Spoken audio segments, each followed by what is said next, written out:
Israeli warplanes launched a series of aerial attacks on the Gaza Strip, killing at least 25 Palestinians since a temporary ceasefire collapsed on Tuesday. The strikes came after claims from Israel that 3 rockets were fired from the coastal enclave towards the Israeli city of Beersheba in southern Israel. However, Hamas has denied responsibility of these 3 rockets, stating that Israel is trying to drag the Gaza Strip into another escalation of violence. Of course, we, the residents of Gaza, support the resistance. We also believe that everything behind the 3 rockets is a lie, because in the past week, Israel violated the truce through the Palestinian militants kept calm. All day we have been waiting for an announcement of a long-term truce. Then this happened. Israel does not want us to live in peace. One of the Israeli strikes targeted a Dalu family home located in Sheikh Ridwan neighborhood in central Gaza City, killing the wife and 2-year-old child of Mohammed al-Daif, a Hamas military chief. The Israeli media reported that the IDF were after Mohammed al-Daif, and they considered the casualties as collateral damage. At 10:30 p.m. we heard a huge explosion. We went out to the street and smoke coming out of the house. It was totally destroyed, and the Israeli warplanes targeted it without warning, demolishing the home on its people. More than 70 Israeli air raids have hit the Gaza Strip since Tuesday morning, and medical officials in Gaza's Shifa hospital have announced a state of emergency. They expect a high number of casualties to continue to arrive at the hospital in the upcoming days.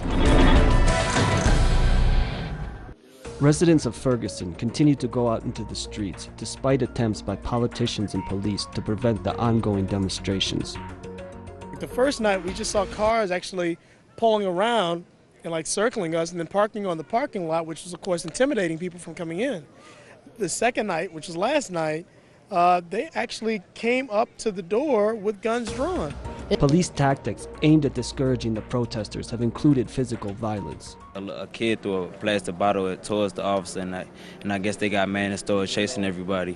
I ran towards my friend's car because I was nervous. I turned my head. I seen 6 officers behind me with a taser ready to aim it at me. When I faced 4, I started running. They said, they had 3 more officers in front of me. They grabbed me, threw me on the ground where the glass was at, and I told them I ain't do nothing. They said, no, they punched me in my face. But activists aren't backing down.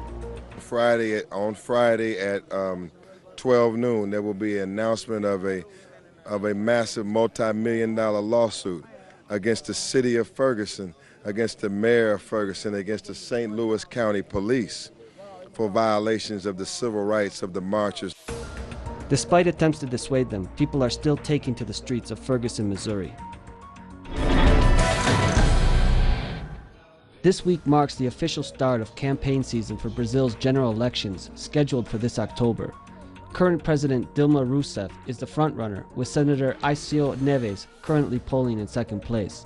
Environmentalist Marina Silva has stolen some of the spotlight from the 2 frontrunners in recent days. Silva ran for president in 2010 and earned 20% of the vote. Silva replaced Brazilian Socialist Party candidate Eduardo Campos following his death in a plane crash last week.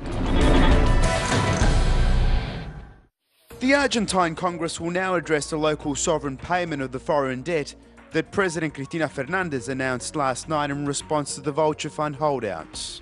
¿Qué propone la presidenta? What is the president proposing? That Griesa's ruling, preventing creditors from collecting the money that Argentina has deposited, can be sidestepped by changing the location of the deposit. Creditors who have not received their payments could voluntarily change the place of the payment, and Argentina can deposit the money wherever they want. The government is convinced that this project is a permanent, stable, egalitarian and sustainable solution for all bondholders. This law does not propose a new debt swap. It resolves the practical question. What do I have to do to get paid? Argentina is not trying to avoid payment, but we will only deposit the money into the National Bank of Argentina. This authorizes our government to make the money accessible to the true owners. In the proposal, Argentina ratifies its willingness to pay off 100% of its debt in bonds, offering the National Bank trusteeship in Buenos Aires as an alternative. The law we are bringing before Congress, proposing sovereign, local payment, works within the terms of the debt contracts and according to what has been agreed upon with the bondholders. We hope Congress approves it. Presentándole al Congreso, que vamos a ir a defender al Congreso y que esperamos que apruebe el Congreso.